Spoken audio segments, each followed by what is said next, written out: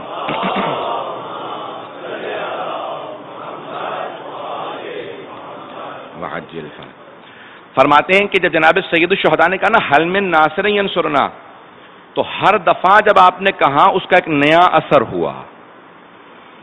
خود امام سجاد نے کہا بابا جان میں نصرت کے لیے حاضر ہوں.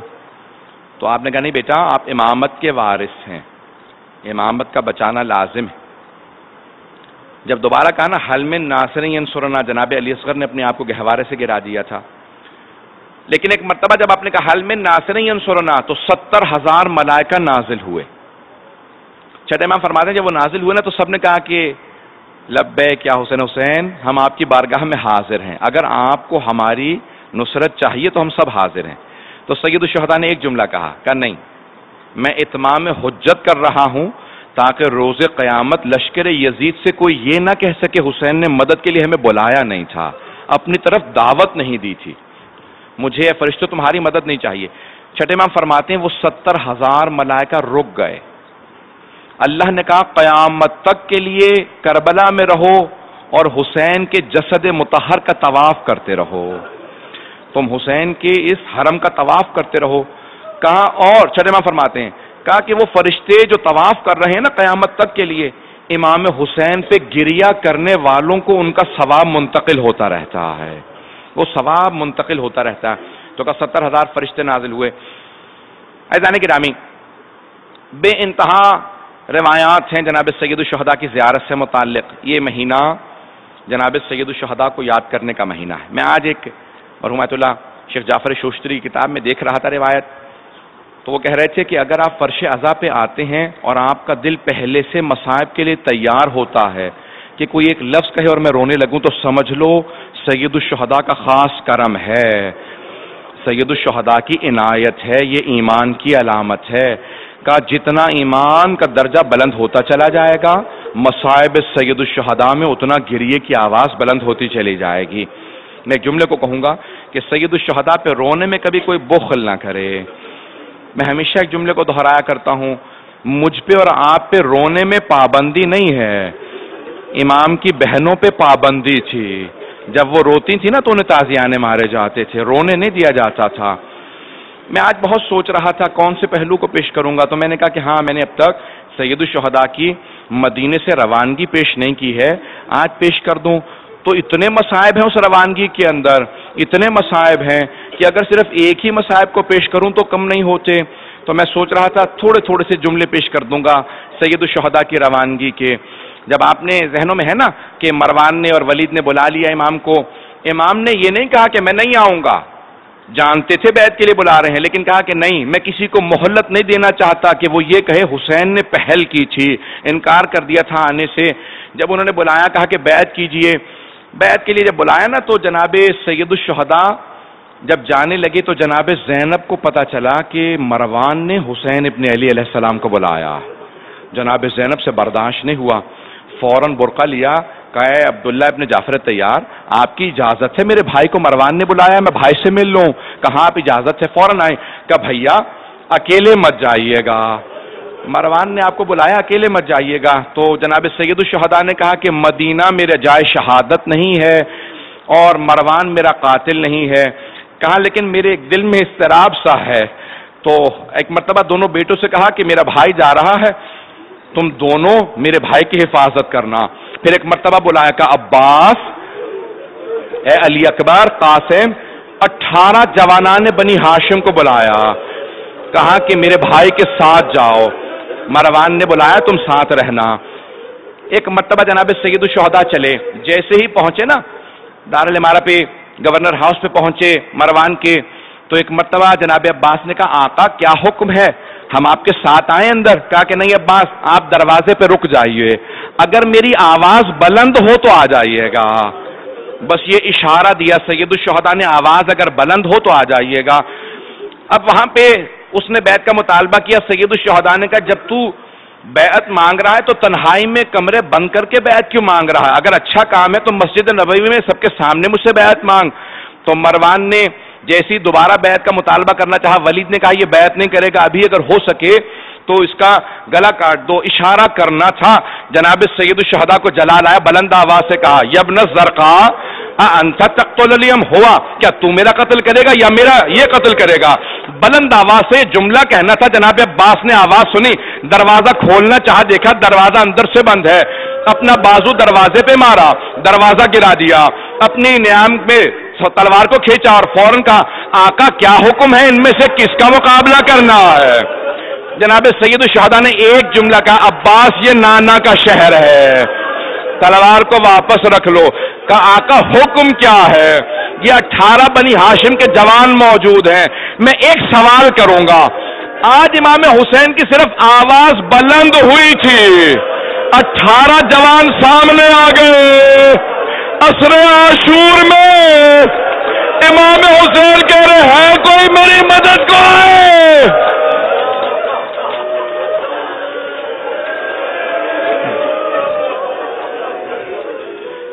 حل من ناصر ینصرنا. اے عباس آپ نے کیسے برداشت کیا ہوگا؟ حسین تنہا کھڑے. اے علی اکبر کیسے آپ کی غیرت نے برداشت کیا ہوگا؟ اجرکم اللہ. بس میں وقت نہیں ہے، میں تفصیل سے نہیں پیش کروں گا. جناب عباس نے جیسی سید الشہداء کو دیکھا کہ آقا چلیے ہم سب آپ کی پیروی کریں گے. میں نے ختم کر دیا دوسرا مرحلہ. سید الشہداء نے اعلان کر دیا یہ مجھے یہاں رہنے نہیں دیں گے، مسلسل بیعت کا مطالبہ کرتے رہیں گے. 28 رجب کو آپ نے اعلان کیا کہ میرا سفر شروع ہونے والا ہے. اب ہر آدمی تڑپ یہ رہا تھا میں ساتھ جانے والوں میں ہوں یا نہیں ہوں. ہر بچہ یہ کہتا تھا میں ساتھ جانا چاہتا ہوں، ہر جوان کہتا تھا میں ساتھ جانا چاہتا ہوں. بیویاں منتظر تھی کس کس کو ساتھ لے جائیں گے. پہنچ گئے نا آپ. کوئی چھوٹی سی بچی انتظار میں تھی، کسی کی بچی اگر بیمار ہو. اجرکم اللہ، اجرکم اللہ. میں تفصیل سے نہیں پڑھوں گا، اشارے کرتے ہوئے آگے بڑھوں گا تاکہ مکمل کر دوں سارے مصائب کو. سنیں گے؟ سید الشہداء نے بتا دیا کہ عباس میں نے فہرست تیار کر رکھی ہے، جس جس کا نام بتاؤں گا اس کو کہہ دینا وہ آ جائے، بس وہی جائے گا. عباس آپ پانی تیار کر لیجئے گا. راوی کہتا ہے میں نے خود دیکھا جناب عباس پورا دن اونٹوں پہ پانی مسلسل مشکی سے بھر بھر کے لاتے رہے. کہ آقا اتنا پانی ساتھ رکھ لیا ہے کہ اگر ایک فوج بھی ہوگی تو پانی کم نہیں پڑے گا. بس بھئی بہت پانی لا. اچھا ہاں اچھا اہتمام ہو گیا. سید الشہداء ودا کرنے سب سے پہلے نانا کے روضے پہ گئے. خود ہی فرماتے ہیں الوقائع والحوادث میں خود ہی فرماتے ہیں کہ گریا کرتے کرتے قبر مطہر پہ گر گئے، اور گرنے کے بعد کہا کہ نانا آپ کی امت مجھے آپ کے روضے سے جدا کر رہی ہے، میں آپ کے روضے کو چھوڑ کے جا رہا ہوں. مولا خود کہتے ہیں مجھے محسوس ہوا میرے نانا اٹھے مجھے سینے سے لگایا اور تفصیل سے بتایا اے حسین آپ اس سفر میں شہید کر دیے جائیں گے. تو مولا کہتے ہیں میں نے بس ایک سوال کیا، نانا میں آپ کے دین پہ سب کچھ قربان کر دوں گا، اگر آپ کا دین نہ بچا میرے پاس حبیب جیسے اصحاب موجود ہیں، پھر بھی دین نہ بچا تو علی اکبر جیسا بیٹا ہے، عباس جیسے بھائی ہیں، میں اپنی بھی جان دے دوں گا. نانا میری بہنوں سے متعلق کیا حکم ہے؟ تو ایک مرتبہ جناب رسول خدا نے کہا ان سب نے قیدی بننا ہے. تفصیل میں نہیں جا رہا، ان سب نے قیدی بننا. اچھا بس بھئی بہت تیزی سے آگے بڑھ رہا ہوں. پھر آئے امام کو معلوم ہوتا ہے جناب سیدہ کی قبر کہاں ہے، غیر معصوم نہیں جانتے. آئے ذرا میٹر دیکھیے گا، آئے اس مقام پہ جہاں جناب سیدہ کی قبر مطہر تھی. علماء کہتے ہیں جیسے چھوٹا بچہ ماں سے لپٹ کے روتا ہے نا، جناب سید الشہداء ویسے قبر سے لپٹے ہوئے تھے. بار بار کہتے تھے اماں مجھے آغوش میں لے لو، اماں آپ کی قبر سے جدا ہو رہا ہوں، اماں پھر میں قبر پہ واپس نہیں آ پاؤں گا. بس بھئی ماں سے ودا کیا. میں اپنے انداز سے پیش کر رہا ہوں، جناب سیدہ نے یہی کہا ہوگا نا حسین اپنے آپ کو تنہا نہ سمجھنا، میں کربلا تک ساتھ جاؤں گی، بیٹا میں آپ کی جائے شہادت کو اپنے بالوں سے صاف کروں گی. اجرکم اللہ. بس بھئی میں بہت تیزی سے گزرا تاکہ آخری مرحلے کو پیش کر پاؤں. عبداللہ ابن سنان محاربی کہتا ہے کہ میں خود اپنی آنکھوں سے دیکھنا چاہتا تھا کہ مدینے والے جانے مدینہ کو رسول خدا کے نواسے کو کیسے ودا کرتے ہیں. کہاں میں پہنچا، جب میں پہنچا حسین کے گھر پہ تو دیکھا حسین نے اپنے گھر کے دروازے کے سامنے مسند بچھا رکھی ہے اور خود مسند پہ بہت پیارے انداز سے تشریف فرما ہیں. قریب میں جناب عباس ابن علی کھڑے ہیں، دوسری طرف جناب علی اکبر ہیں، کا جوانان بنی ہاشم کھڑے تھے. کا اتنے میں ساری اماریاں سجا دی گئی تھی. جناب سید الشہداء جیسے اندر سے کوئی کنیز آواز دیتی تھی نا تو اس حساب سے آواز جوان کو دیتے تھے. اندر سے آواز آئی حسن مشتبہ کی بیوہ فروا آ رہی ہے. مولا نے کہا قاسم عبداللہ ذرا اپنی ماں کو سہارا دو. ایک نے گھٹنا زمین پہ رکھا، دوسرے نے ماں کو بازو پکڑ کے اماری پہ سوار کرا دیا. بس ایک مرتبہ اماری میں سوار کرایا، اندر سے آواز آئی دوبارہ کسی کی کہ لیلا آ رہی ہیں.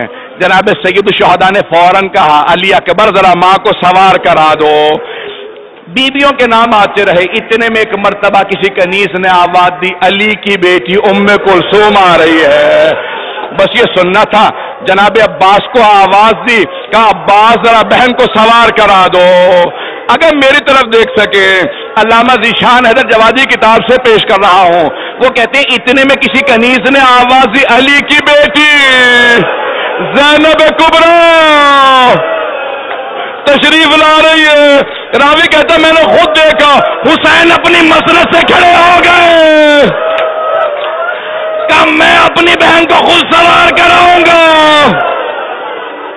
کہ ایک مرتبہ بازو تھاما کہ بھیا مجھے معاف کر دو، آج میں آپ سے سوار نہیں ہونا چاہتی.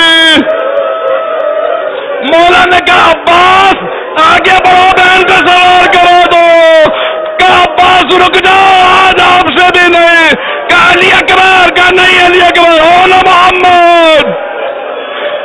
بھیا آج مجھے وہ سوار کرو جو 11 محرم کو رسیوں میں میرا بازو تھامے گا.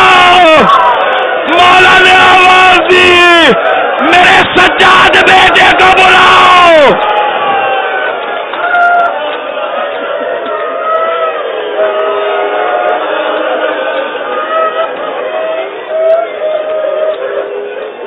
الا لعنۃ اللہ علی القوم الظالمین.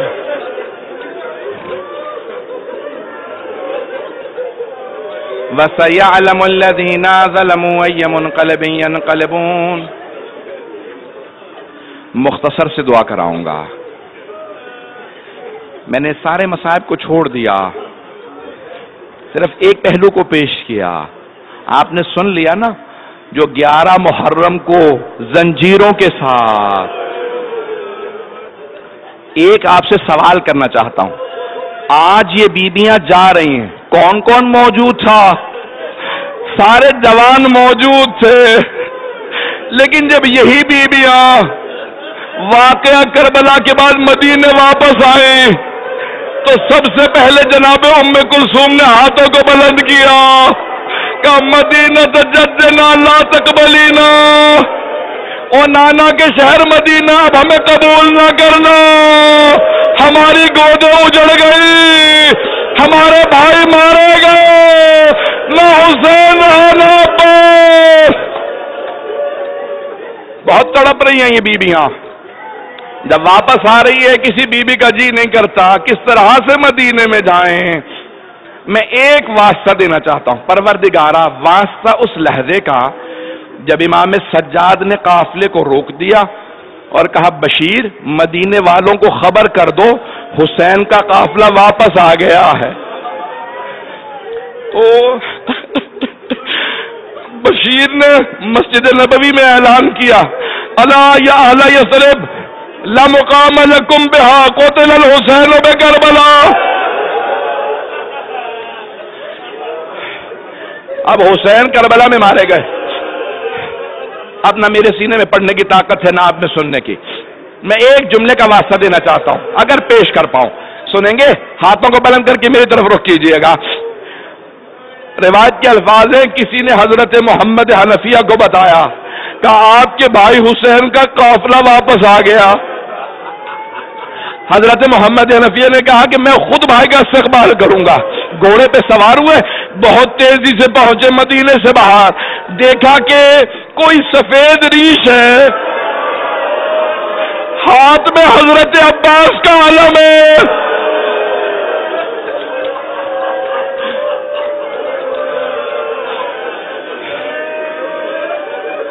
جناب محمد حنفیہ نے سوال کیا کہ این اخی الحسین, میرا بھیا حسین کہاں ہے؟ تو انہوں نے جواب دیا کہ چچا جان قد قتل بکربلا. ترجمہ نہیں کروں گا. کہ چچا جان قد قتل بکربلا. کہا اتنا سب کچھ ہو گیا, عباس کہاں تھا؟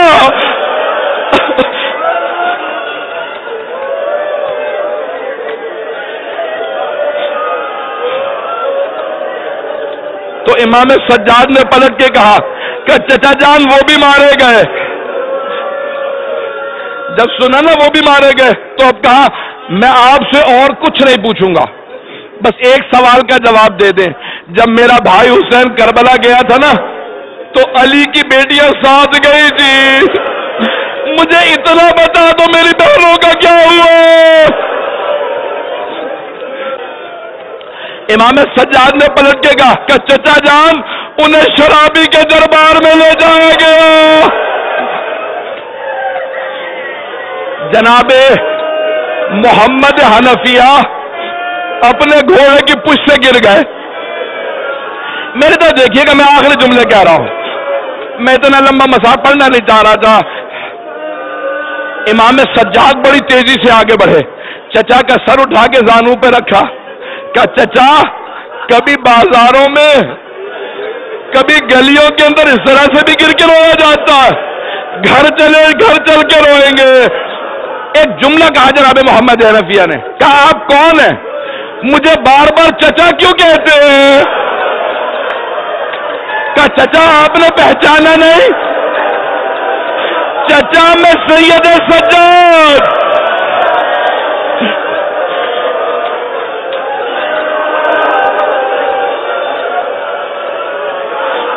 کہا چچا میں سید سجاد.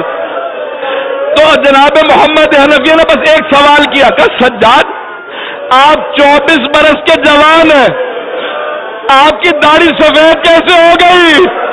کہا چچا آپ نے سنا زینب شرابی کے دربار میں آپ گھوڑے سے گر گئے، میں نے آنکھوں سے دیکھا.